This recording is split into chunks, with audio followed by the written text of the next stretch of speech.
Good morning बच्चों। आज हम कक्षा 10 की गणित विषय की क्लास शुरू करते हैं। पहला ही चैप्टर है आपका वास्तविक संख्या रियल नंबर्स। इसके अंतर्गत आप यूक्लिड विभाजन प्रमेय, यूक्लिड विभाजन एल्गोरिथम और यूक्लिड विभाजन एल्गोरिथम के द्वारा एचसीएफ, दो संख्याओं का एचसीएफ ज्ञात करने का जो रूल्स होता है वो पढ़ेंगे कि यूक्लिड विभाजन जो प्रमेय है उसका एचसीएफ निकालने में कैसे यूज़ किया जाता है। ठीक है, एक क्वेश्चन कन्फर्म होता है कि दो संख्याओं का एचसीएफ निकालने, एचसीएफ महत्तम समापवर्तक कैसे निकालते हैं यूक्लिड विभाजन का प्रयोग करके। ये बोर्ड में आना ही आना है क्वेश्चन दोनों में से। ठीक है, उससे पहले हमें क्या करना है, उससे पहले जो 9th क्लास का जो कक्षा 9 में आप पढ़ गए हैं नंबर सिस्टम, संख्या पद्धति, थोड़ा वो पढ़ लेते हैं, थोड़ा रिवीजन हो जाएगा आपका कि एक्चुअली में नंबर सिस्टम होता क्या है। रियल नंबर्स पे पहुंचने से पहले हमें प्राकृतिक संख्याओं के बारे में पता होना चाहिए। देखिए, आपने पढ़ा होगा कि जो गिनने के प्रयोग में आने वाली संख्याएं हैं जिनको गिना जाता है, गिनते हम कहाँ से है। जिस तरह 10, मान लो 10 सेब रखे हैं और उनका आप गिनते, 0 से तो गिनते नहीं उनको, आप तो कहाँ से स्टार्ट करते हैं, 1 से। अगर 10 सेब की गिनती करेंगे हम तो 1 से करेंगे, 1 2 3 4 5 6 7 8 9 10। अगर 5 पेंसिल या 5 बुक्स हैं तब भी हम 1 से ही शुरुआत करेंगे उसकी। ओके, तो जो गिनने के साधारण प्रयोग में आने वाली जो संख्याएं होती है उनको हम कहते हैं प्राकृतिक संख्या, नेचुरल नंबर्स। देखिए, जैसे ये है प्राकृतिक संख्याएं और नेचुरल नंबर्स।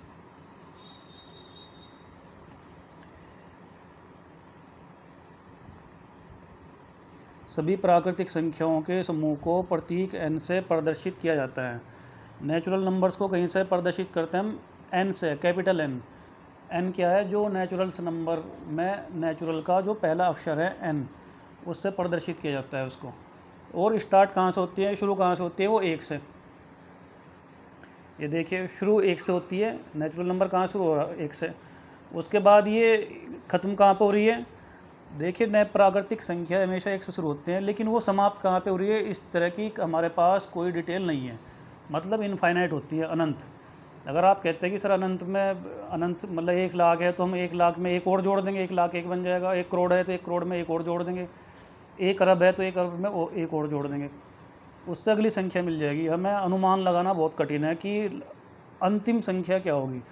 प्रारंभ को तो पता है, लेकिन अंतिम संख्या के बारे में कोई जानकारी नहीं है।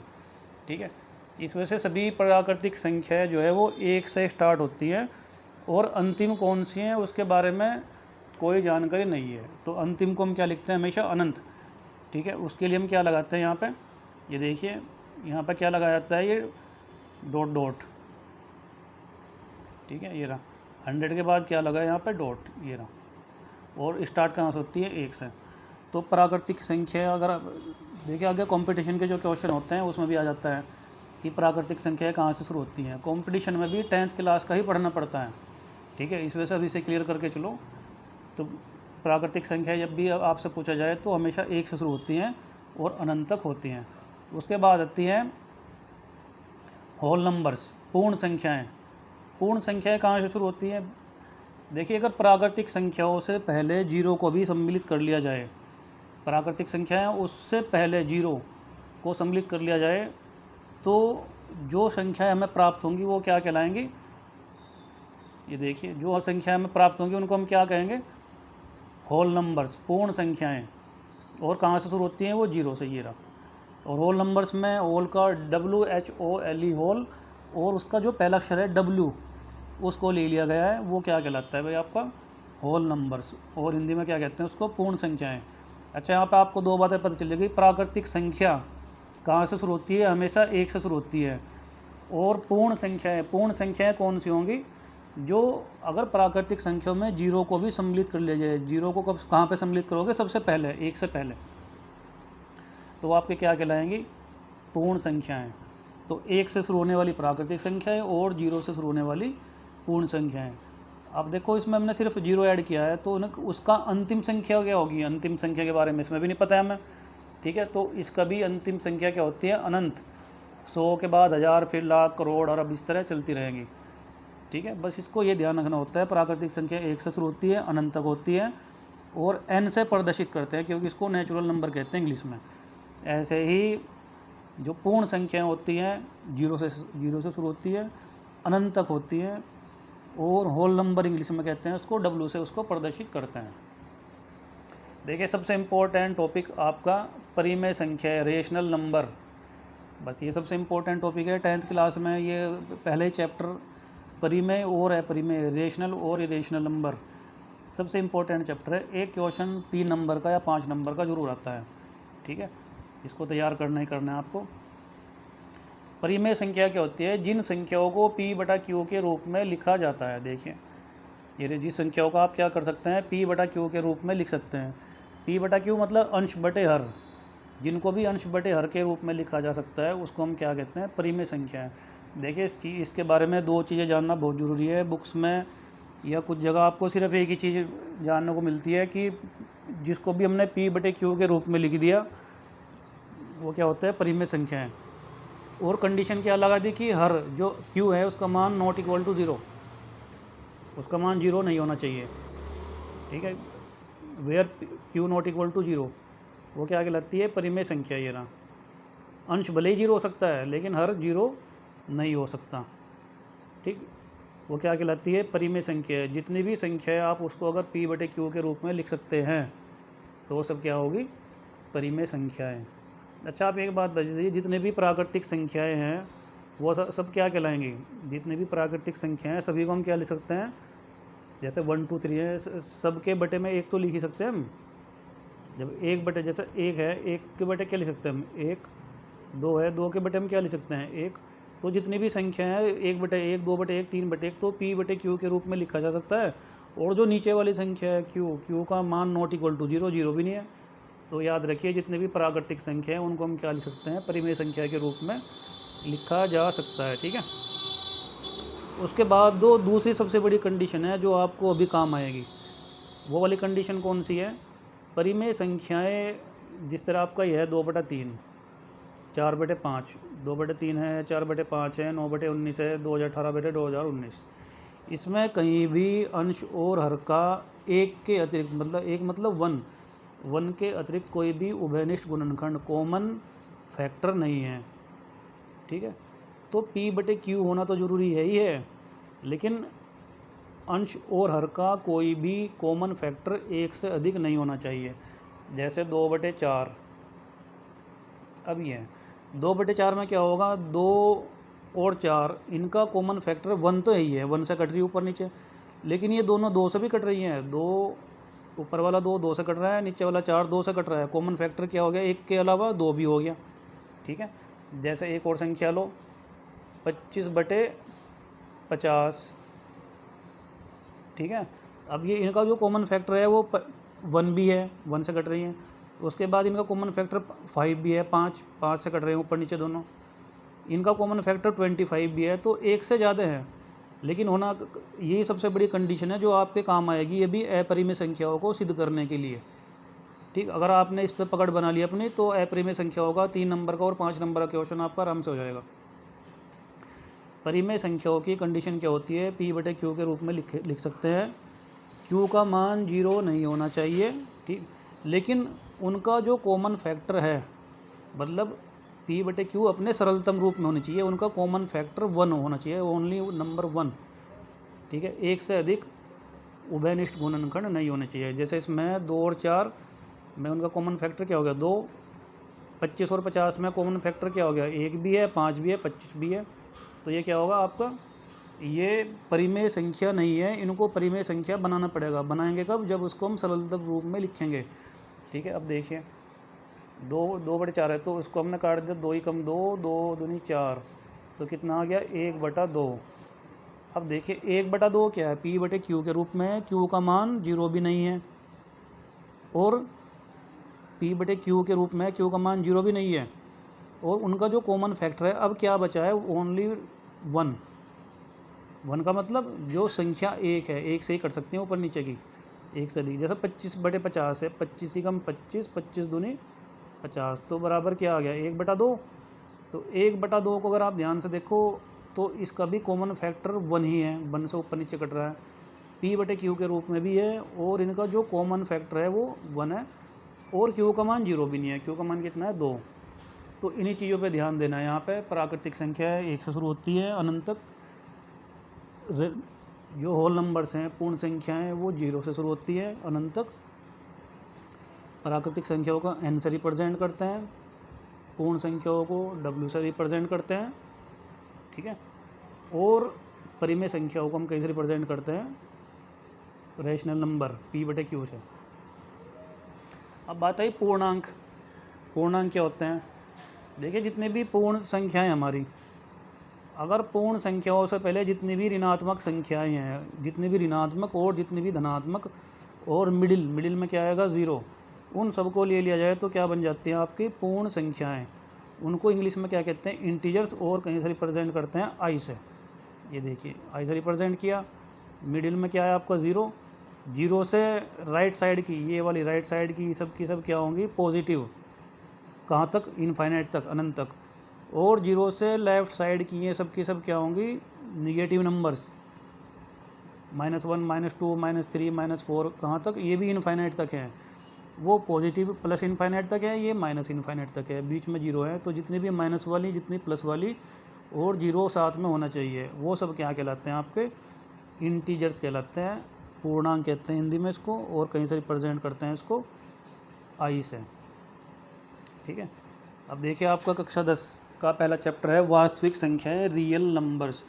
अभी आपने रिवीजन किया है थोड़ा सा 9th क्लास का, उसमें आपने प्राकृतिक के बाद होल नंबर्स, फिर पूर्णांक, फिर क्या सीखा आपने, परिमेय संख्याएं, और उसके बाद क्या आता है अपरिमेय संख्याएं। अपरिमेय संख्या की परिभाषा क्या होगी, वो संख्या जिनको आप P/Q के रूप में नहीं लिख सकते, वो सब क्या होंगी अपरिमेय, ठीक है।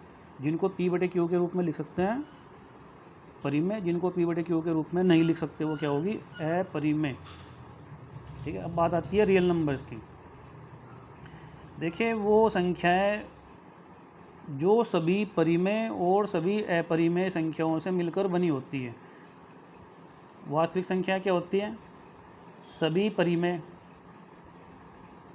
ठीक है, सभी परिमेय और जितनी भी अपरिमेय हैं सबको मिला के जो संख्याएं बनती हैं, परिमेय और अपरिमेय, उनको मिलाकर जितनी भी संख्या में प्राप्त होती हैं, जितनी भी मतलब दुनिया की जितनी भी संख्याएं हैं, वो चाहे प्राकृतिक हो, चाहे पूर्ण संख्याएं हो, चाहे इंटीजर्स हो, चाहे परिमेय हो, चाहे अपरिमेय हो, चाहे वर्गमूल वाली हो, चाहे बटे वाली हो, भाग वाली हो, चाहे माइनस वाली हो, कोई भी हो, सब की सब क्या कहलाती हैं आपकी रियल नंबर्स, वास्तविक संख्या है। और यही आपका चैप्टर नंबर 1 है। चैप्टर नंबर 1 के अंदर यूक्लिड विभाजन प्रमेयिका, यूक्लिड डिवीज़न लेमा, ठीक है, ये बहुत इंपॉर्टेंट है। इसकी परिभाषा भी आती है लिखने के लिए, और परिभाषा के साथ साथ इसका जो स्टेटमेंट है, ये स्टेटमेंट है ये वाला, ये भी आता है लिखने के लिए, ठीक है। जो ध्यान रखना, अब आपका कक्षा 10 में 20 नंबर का OMR शीट लागू हो गया है। OMR शीट के क्वेश्चन कहाँ से निकलते हैं, वो यहीं से निकलते हैं। जैसे भाज्य बराबर, भाजक गुना, भागफल प्लस शेषफल, इसमें से कोई भी एक संख्या मिस कर देंगे और आपको पूछेंगे कि इनमें चारों में से कौन सा ऑप्शन सही है। ऐसे ही A बराबर BQ प्लस R, उसमें भी ऐसे ही कर देंगे और पूछेंगे कि इसमें से कौन सा सही है। ये वाली कंडीशन देखो, यहाँ ध्यान से देखो, ये वाली कंडीशन लगा देंगे। ये पेपर में आती है कि 0 जो R है, ये R less than B greater than equal to 0, R का मान B से छोटा है लेकिन 0 से बड़ा है या 0 के बराबर है, इस तरह पढ़ा जाता है इसको, ठीक है। तो इसका ध्यान रखना बहुत ज़रूरी है। तो यूक्लिड विभाजन प्रमेय के अनुसार, जो यूक्लिड विभाजन प्रमेय का है, इसके अनुसार क्या होता है, किन्हीं दो धनात्मक पूर्णांकों A और B के लिए हम दो पूर्ण संख्याओं Q और R को इस प्रकार ज्ञात करते हैं। देखिए A बराबर BQ प्लस R का मतलब क्या है, ये आप बचपन से पढ़ते आ रहे हैं।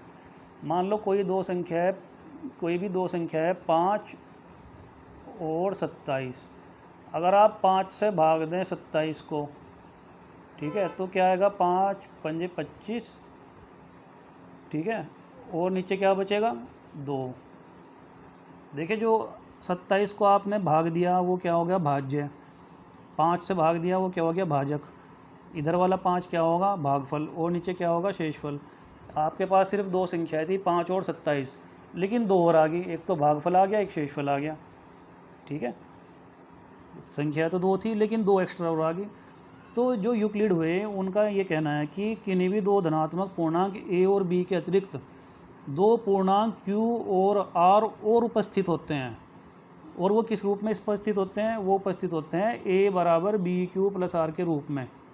जहाँ उन्होंने ए को क्या कहा, ए बराबर भाज्य, बी बराबर भाजक, क्यू बराबर भागफल और आर बराबर शेषफल।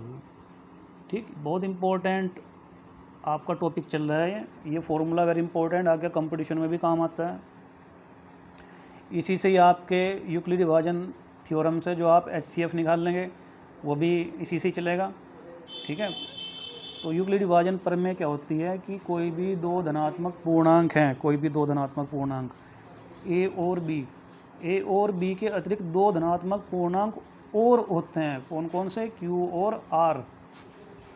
ठीक है, क्यू और आर को और किस प्रकार ज्ञात करते हैं हम, ए बराबर बी क्यू प्लस आर, जहाँ ए बराबर भाज्य, बी बराबर भाजक।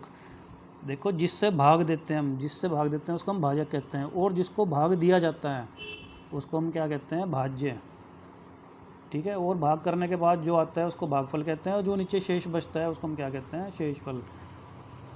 ठीक है, अच्छी बात बताइए, जैसे आप 5 से 27 को भाग दे रहे हैं तो आप कब तक भाग देंगे उसको।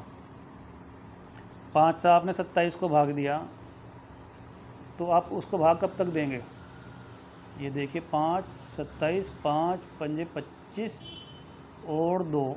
अगर आप दशमलव में आंसर नहीं निकालना चाहते तो आप इसको यहीं पे छोड़ देंगे। इसका मतलब जो शेषफल है, शेषफल का मान कितना होना चाहिए, या तो 0 आ जाए। जैसे अगर वो 25 होता, 5 से आप 25 को भाग देते तो क्या आता, 5 पंजे 25, 0 आ गया तो आप भाग करना छोड़ देंगे।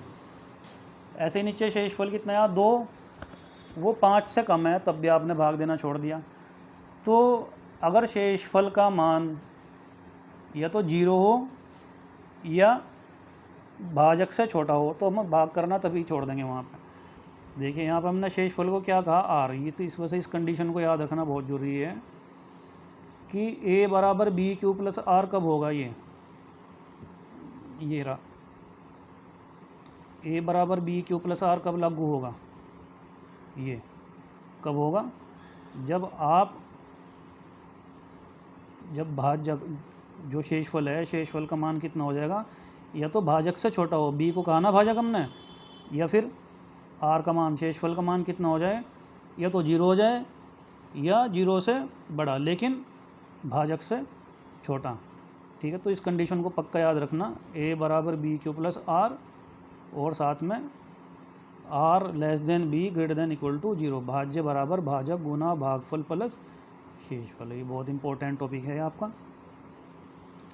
ठीक है, अब देखिए यूक्लिड विभाजन प्रमेय द्वारा दो संख्याओं का HCF ज्ञात करना, वेरी इंपॉर्टेंट टॉपिक है। काफ़ी सारे क्वेश्चन आप इसमें से करेंगे। ठीक है, एक क्वेश्चन तो देखिए आता ही आता है, अब ये OMR शीट में भी आने लगा और 1 या 2 नंबर का भी अलग से आने लगा आपके क्वेश्चन में। जिन भी दो संख्याओं का आपको HCF ज्ञात करना है यूक्लिड विभाजन से, उसके लिए क्या करते हैं, सबसे पहले देखते हैं कि दोनों संख्याओं में से कौन सी संख्या छोटी है, कौन सी संख्या बड़ी है। तो उसको हम क्या लिखते हैं, A ग्रेटर देन B। ठीक, अभी थोड़ी थ्योरी समझ लीजिए, जब क्वेश्चन पे लेंगे तो आसान लगेगा आपको। ठीक है, तो छोटी संख्या से बड़ी संख्या को, जो आप क्लास 3री 4th 5वीं में पढ़ते आए हैं, सारा रूल्स वही है। ठीक है, भाज्य बराबर भाजक गुना भागफल प्लस शेषफल। देखिए आप उन दोनों संख्याओं को तब तक भाग करेंगे जब तक कि शेषफल 0 नहीं आ जाता। अगर शेषफल 0 आ जाता है तो अपना काम रोक देंगे, और जिस संख्या से लास्ट में शेषफल 0 हुआ है वही संख्या क्या कहलाती है, आपका HCF महत्तम समाप्त वर्तक। ठीक है, आप सीधे सीधे इस क्वेश्चन पे चलेंगे तभी आपको पता चलेगा। देखिए इस एग्ज़ाम्पल को बहुत अच्छे से तैयार करना, क्योंकि सबसे बड़ा एग्ज़ाम्पल है और इसी से ही आपके सारे पॉइंट क्लियर हो जाएंगे। दूसरी बात, लिखने का तरीका आना चाहिए कि आपको पेपर में दे दिया कि दो संख्याओं का HCF ज्ञात करिए यूक्लिडी विभाजन थ्योरम से, लेकिन आप क्या कर रहे हैं, तीसरी चौथी के तरीके से सिर्फ भाग भाग करके दिखा रहे हैं। ये वाला ये भाग करके दिखा दिया और लास्ट में आंसर दे दिया, तब बेटा उस पर फिर नंबर नहीं मिलते हैं, समझे आप। उस पर जितने नंबर मिलने चाहिए थे वो नहीं मिलते, या फिर उनको काट देते हैं। 2 नंबर का है तो आधा ही नंबर देते हैं, या 1 नंबर दे दिया तो 1 नंबर का नुकसान हो गया। सबसे पहले हमेशा आप ये बताएंगे कि यदि दो संख्याएं और दो धनात्मक पूर्णांक A और B हैं, तो पहले आप, क्योंकि हमारा क्वेश्चन यूक्लिड विभाजन का है, तो पहले यूक्लिड विभाजन के बारे में हम बताएंगे। उसके बाद दोनों में से कौन सी छोटी है कौन सी बड़ी है वो बताएंगे, फिर उसको भाग देना शुरू करेंगे। ठीक है, स्टेप बाय स्टेप चलेंगे, आप देखते रहिए। देखिए 176 और 38,220 का HCF यूक्लिड विभाजन एल्गोरिथम का प्रयोग करके ज्ञात कीजिए। इन्होंने कहा कि दो संख्याएं आपकी 176, 38, 220, उसका HCF ज्ञात करना यूक्लिड विभाजन से। ध्यान रखिए, एक क्वेश्चन तो पेपर में आना ही आना है। ठीक, अब सबसे पहले क्वेश्चन का आंसर देने से पहले हमारा काम क्या होगा, हम यूक्लिड विभाजन के बारे में बताएंगे। देखिए, दो धनात्मक पूर्णांक A और B के लिए यूक्लिड विभाजन परिमीका क्या होती है। दो धनात्मक पूर्णांक A और B के अतिरिक्त दो धनात्मक पूर्णांक Q और R इस प्रकार होते हैं कि ये रहे। पूर्णांक A और B के लिए यूक्लिड की विभाजन परिमीका का प्रयोग करके पूर्ण संख्या Q और R इस प्रकार ज्ञात करते हैं। किस प्रकार, A बराबर BQ प्लस R, जहाँ R less than B greater than equal to 0 और A ग्रेटर देन B, मतलब भाज्य बड़ा है भाजक से, वो तो होना ही है, तभी तो भाग करेंगे आप।